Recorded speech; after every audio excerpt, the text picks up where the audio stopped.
Welcome to OState Daily. Casey Porter here. So glad that you decided to tune in. Fans, today we have a very, very, very special guest. One of the best receivers in Oklahoma State history, and I am not lying. We have a million different great receivers going to back to Rashawn Woods, and all the way back to Hartley Dykes and all those guys, Bobby Riley, Malcolm Lewis. That predates Adarius Bowman, who you're seeing on the screen here. But make no mistakes, Adarius Bowman was one of the best receivers Oklahoma State has ever had.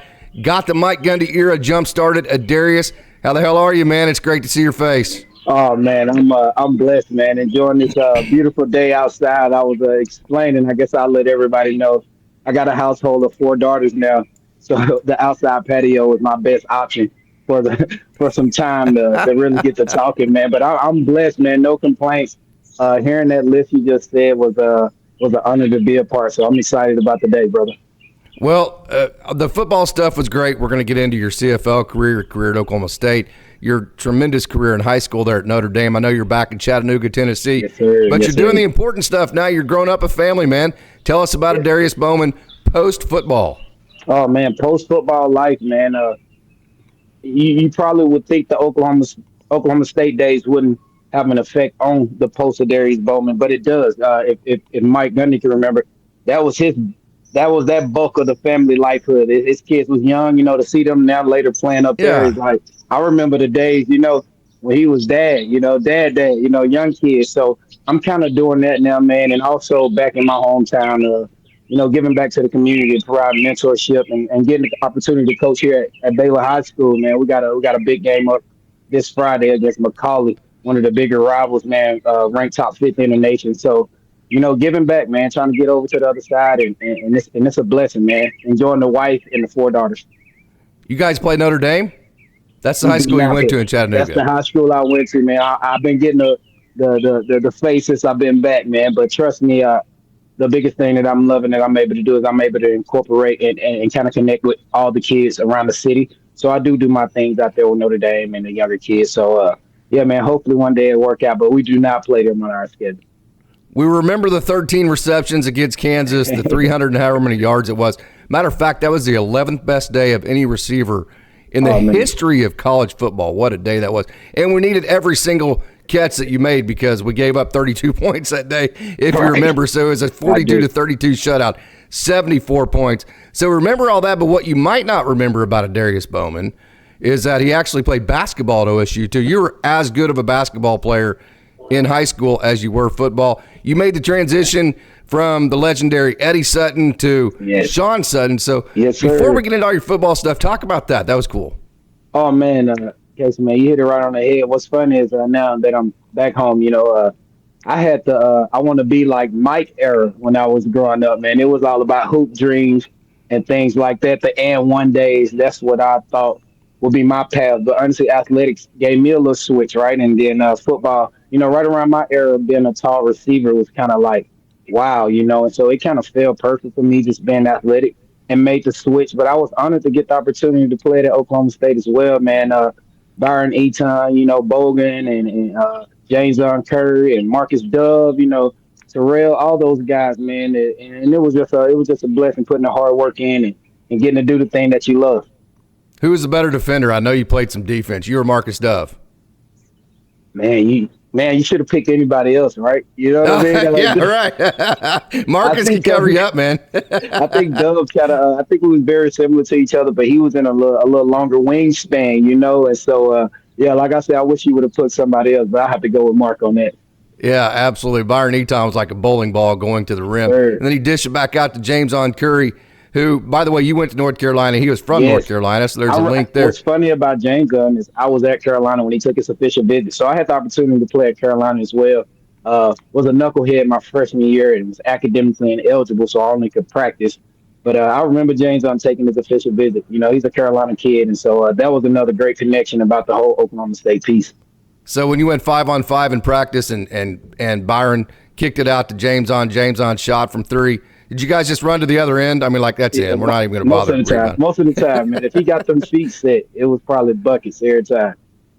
Okay, let's take you all the way back to your Notre Dame days. I want to talk about that and why you chose North Carolina, why you chose to transfer, why you came to OSU. But, hey, we mentioned you were a great football and and basketball star there at Notre Dame High School in Chattanooga, Tennessee. Yeah. You also, I believe, were a 3-time state champion in the long jump. Is that correct? So take us through that. Take us through that time of your life. I think, I guess I could say I was that all-around athlete back then, and when you speak about the track, I had the opportunity to be 3 times high jump, long jump, triple jump. And then I was a part of a couple of relay teams. We didn't consistently win it, but we had our little moments in there. Were you the anchor?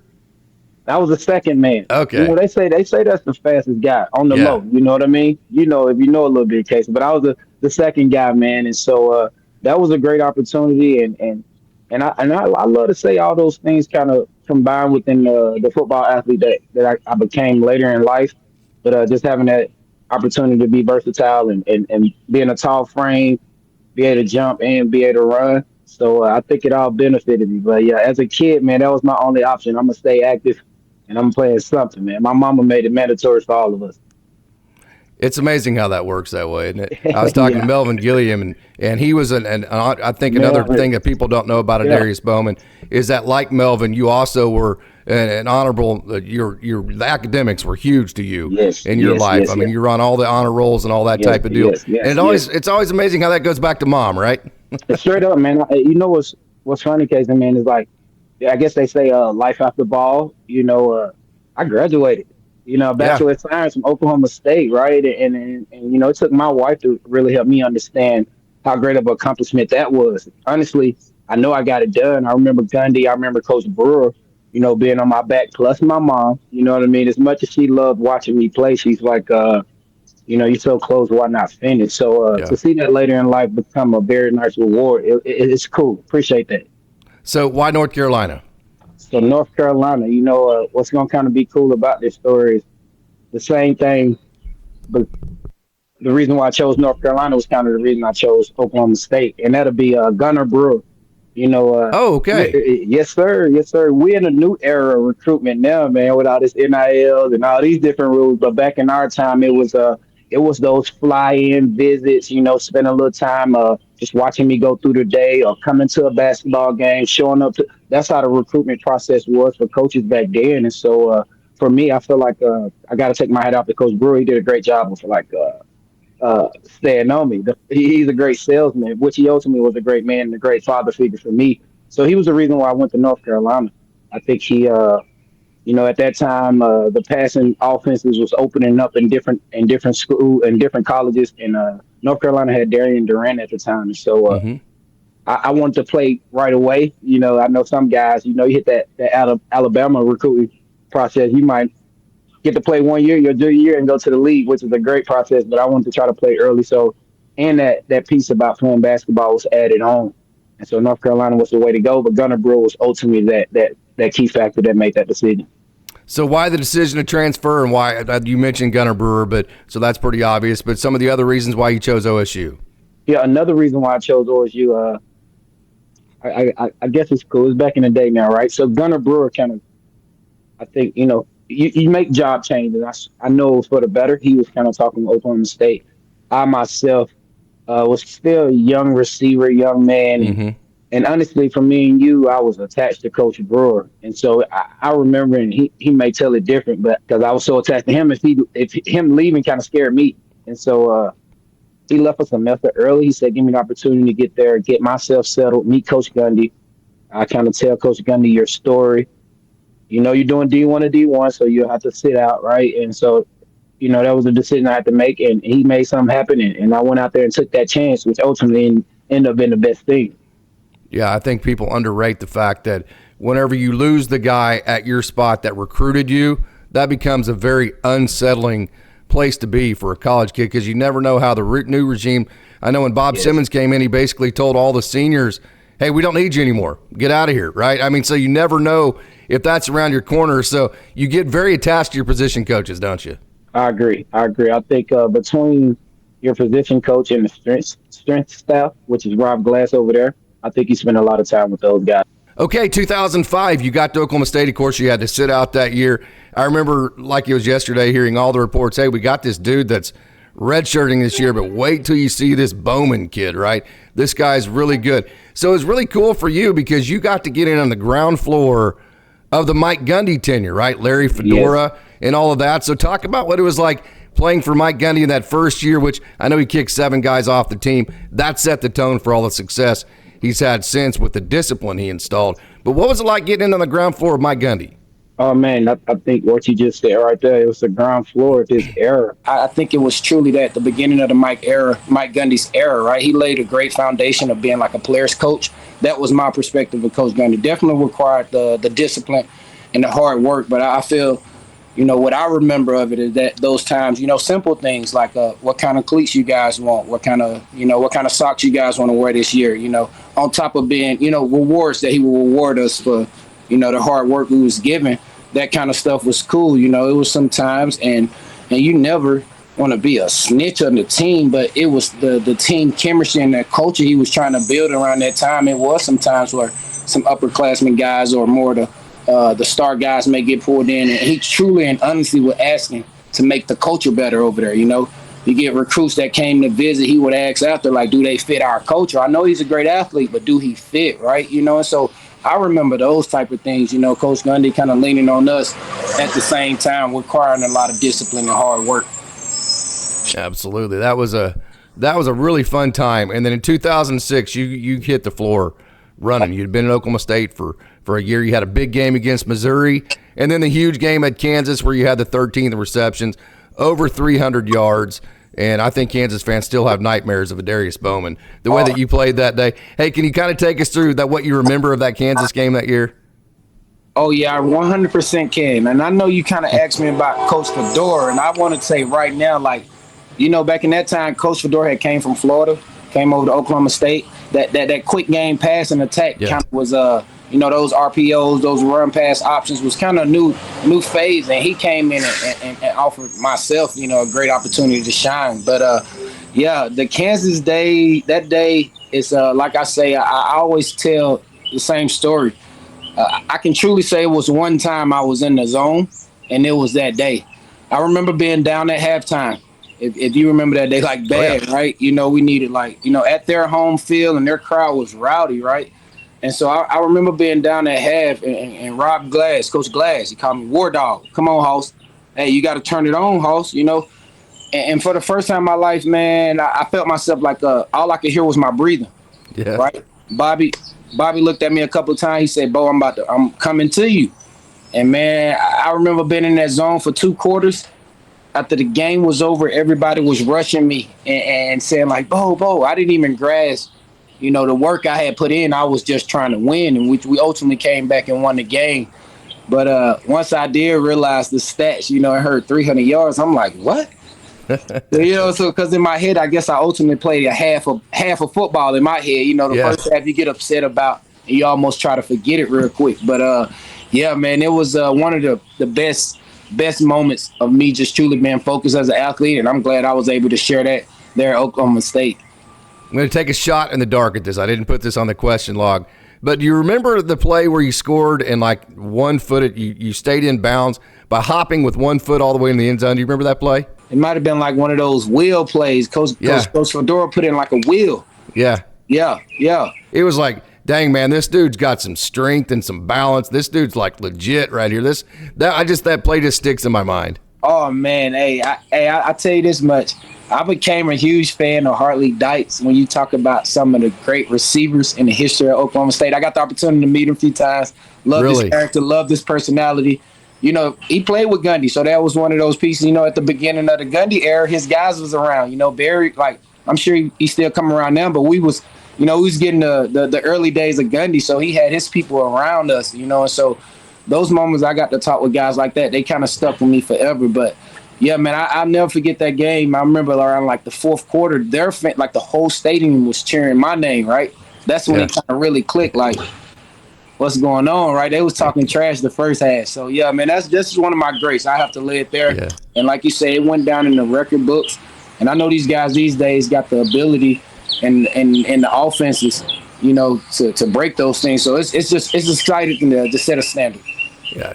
You got into ground floor we said with Mike Gundy. He has a fun kind of ego, and when I say that, he's just super confident, and it's a confidence that can be, I could say arrogance from time to time, but it's not arrogance that like makes you turn off to him. It's arrogance that actually makes you want to follow him, isn't it? Right, I agree with that, and I think maybe it showed in his players at time, right? Yeah, they can get perceived the wrong way, but I tell people all the time, you just worded it way better than how I probably put it.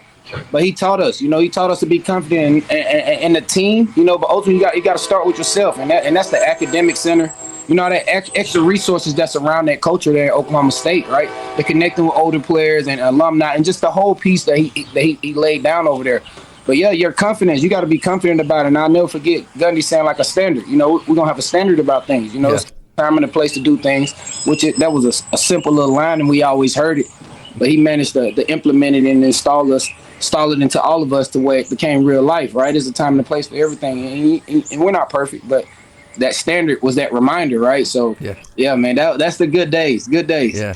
I can imagine, everybody's, hey, Adarius, 300 yards, 13 receptions, 11th best day. And I can imagine Gundy coming there going, yeah, not bad. Not bad. That's kind of what I expect out of you, Darius. Hey, I'll never forget that day. His whole thing was try not to start so slow next time. Yeah. Right. Yeah. I got you, coach. Exactly. Yeah. Exactly. Absolutely. Exactly. So, hey, the 2006 season ended in the Independence Bowl, and it's a very special day for Oklahoma State fans. Yeah. Because we beat Alabama. Now, it wasn't the Alabama they are now. Yes. I believe Mike Shula was the coach then, and they were struggling and all that. I don't care. Oklahoma State still beat Alabama, and that's all I care about, right? Take us through that game. Agree. First of all, I agree 100% with you on that, Casey. Man, my younger brother, Michael Bowman, actually went to Alabama. So, and then my youngest brother went to Georgia. So, I always was able to say, I beat them. And I can say it with confidence, right? Because it happened. I disagree. It was not the Nick Saban era and the powerhouse that they became. But that day was a grind, man. That was a grind season. Where the Big 12 was tough, right? And you lose those. You have one loss early in the season that can end up biting you later on the way they distributed the bowl games back then. And so, the Independence Bowl, that was our championship that year, right? So we was going into it, and some may look at it as Bama was struggling that year, and I think their coach might even step down by the time that bowl game came. And one of the other coaches might have stepped in as head coach.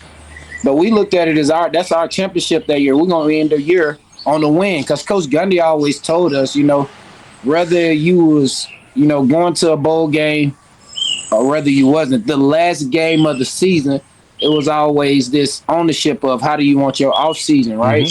You can end the off season on a loss, which you still going to have your off season regardless, or you can end it with a win, right? And we use that as motivation going into that next year. So that was something that I kind of really took from that. And again, I feel like he installed it in all this. But that was our championship that day. And so we was going out to win no matter the circumstances of what the other team had going on, in which it was a dogfight. I want to say we started quick that game. Yeah. And they kind of got the rolling. And so, man, that's part of that competition and that dogfight in college football. So, yeah, it was a blessing. If I've heard Coach Gundy say it once, I've heard him say it 1,000 times. The bowl game is the first game of your next season. I mean, it just springboards you into that year. And also that year, that gave you the winning record. So you wanted to finish. You came in 6-6. You wanted to be 7-6, not 6-7. Right. You just hit it on the head. And it's like I say, that was you speak about back in the day that he laid that foundation back then with us. And like you said, that's that first win going into the season. Bobby Reed, it felt like you had a coming out party, and then 2007 you have the I'm a man, I'm 40, that kind of speech. And I know you and Bobby Reed were very tight. So, I mean, talk about your relationship with him and how that 2007 season went for you. Oh, man, in the game of football, you got your teammates, and what you love that relationship, and Gundy built a great culture around us. And then you have a couple of guys where y'all kind of, in a sense, start building a more personal relationships, meeting the families and certain things of that nature, introducing each other and taking trips and a little outside, going to visit their home, me being from Tennessee, going to visit Houston when we get a little break or something. So Bobby became not only a teammate, but a friend of mine, right? So, again, that was a beautiful piece, especially when you say I'm a receiver and this friend of mine is my quarterback, right? Yeah. So it was things that me and Bobby was able to do, even at the room, when everybody else could be just hanging out having a regular weekend. Bobby could turn some film on, right? And then it could turn into watching film for 3 hours with no effort, right? Because of the relationship we had, and we was able to communicate, and later came up with little signals that we was able to change throughout the game sometimes. Coach Fedora didn't always like it. Some things he did like, but so those little things. So that was another piece I always cherish about my Oklahoma State days. Yeah, absolutely. And talking about your receiver, I'm going to turn to my left because I don't want to leave any of these names out because they are a blast from the past. Maybe one of the best receiving corps Oklahoma State's had. I think this is at least one of the most underrated receiving corps. Artie Woods, Ricky Price, Tommy Devereaux still is one of the fastest human beings I've ever seen in my life. DeJuan Woods, who was incredible. We know how good he was. Brandon Pettigrew. We know how good Brandon Pettigrew was. And then yourself. I mean, my God, you're talking about having to compete to make your own way. You're competing with some pretty good dudes, right? Oh, man, that was that was the thing about that time, right? And like I say, one name I remember, DeJuan Woods, Rashawn Woods. It was the brothers. I remember the trio, right? Their legacies built within Oklahoma State. A respect I always have to give DeJuan, right? We know how football works. It's about, I'm a transfer guy. Right away you could be looked at as a guy that's coming over trying to take this, take that. One thing I always respected about DeJuan is he was going to earn whatever he was getting on the practice field, right? But then he also was a guy to come and communicate and say, hey, look, man, it's enough room over here for both of us to, both of us to compliment off this, right? The more the better, at that time, double teaming was a headache back then, so if you had two ways, he kind of got that mindset, which kind of comforts you and actually makes you go even more, which tightens that culture, right? So he's one guy versus those other guys that he kind of laid that Oklahoma State foundation with me. We going to compete every day, but, hey, it's enough. It's enough to go around. So, I always respect him. Hey, you can't ever argue with Brandon Pettigrew, man. I try to I wouldn't. Hey, we've been out of college ball for a while now, right? And there's definitely some great tight ends that's came out here recently, and that's going to continue to be made. I even work with a couple, man. But, that's my number one pick, man. That guy was so tough and ran routes so smooth, but also was a beast down on the line and grew. We know him we know what he is, and so you can't beat that. And then you named a couple of those younger guys, Archie and Tommy, like you say, one of the still, I done seen some speed, right? Oh. You would like to see us with this elite training they're getting these days, right? Us back in the day, you keep going back and imagine athletes getting the amazing resources we have today. Tommy was lightning fast, man. Ricky Price was a guy that could do so much that I don't think was talked about. Use the word probably underrated, or overlooked, or however you want to word it, right? Ricky Price was a guy that, was That's some big catches. Yeah, great catches. But then Ricky also ended up becoming a DB, right? He was a guy that was so bought into the team, and then he was so versatile as an athlete, right? And so, man, that like again, you talk about, some good times of starting a great receiving. Like I everybody argue what's the receiver they like the real OSU, and I scratch my head say Oklahoma State. They try to say Ohio State, but it's whatever. Whoever want to make the argument, but I know what I'm talking about when I say receiver U, and that's definitely Oklahoma State, and that was some of the roles back in the day of the type of guys that was on the team. We talked about the ego of Mike Gundy earlier, how that's actually a benefit to everybody around him. Larry Fedora was very confident, too. I didn't know him as well as Gundy, but he struck me as somebody that did not lack for confidence. Rumor was that him and Gundy kind of butted heads from time to time on maybe some concepts or player outs. Did you ever catch any of that as a player? Man, I never caught it, right?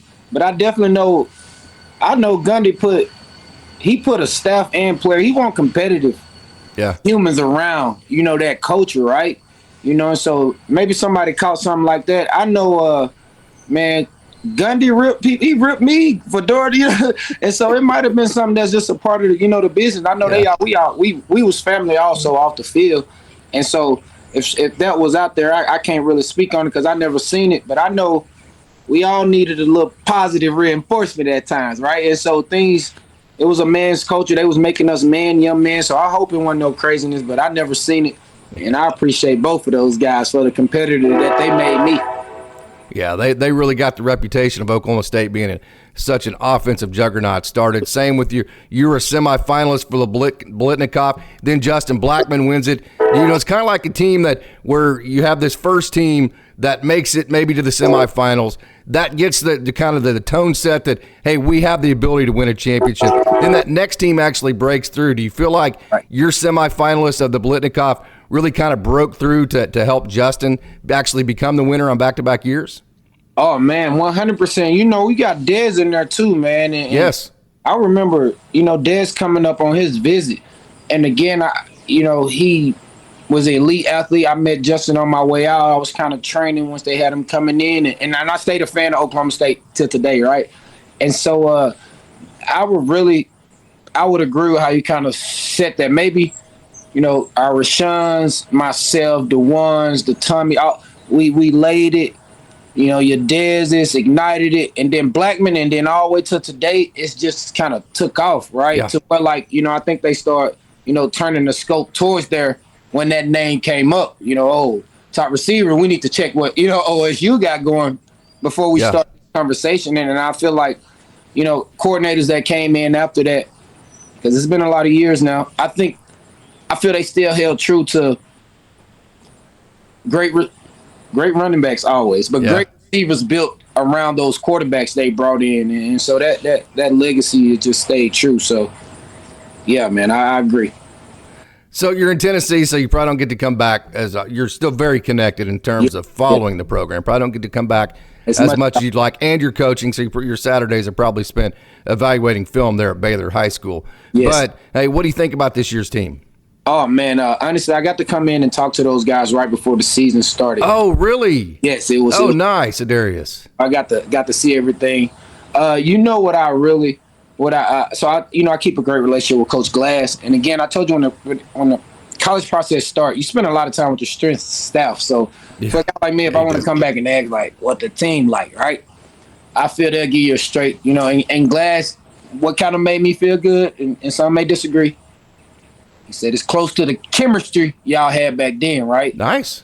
So I feel like, to me, what I told you we was built on, might not always got the record that we wanted, right? But in terms of the chemistry and enjoying it and coming out there with that standard, that's what I like to see. And then it's some superstars out there. So I like watching that too. I feel like Oklahoma State defense has gotten a lot greater over the years, and like I say, I'm a huge fan of Ollie, you know what I mean? Yeah. I got to see him in person, and I've seen the last guy that, who Ollie, not his face features, but the Adrian Peterson, it's like no doubt. My first time when I saw him back in college, like, dude, the same size, like bigger than me, size, and then to be out there on the field and able to make plays like that is very impressive. Alex Bowman, not just because of the name, right, but just just watching, man, watching his growth from last year to now. And then and I'm a fan of Coach Gundy, so I know he's leading them right. But yeah, man, I'm excited about the things they're doing, and I remember talking to them guys in there. I said, "Why wait?" A couple of receivers like, "I'm gonna break your record." Break it, brother. Break it. Let's go. Right. And so I'm excited about where this season's gonna end, and I feel like they're right on pace to doing great things.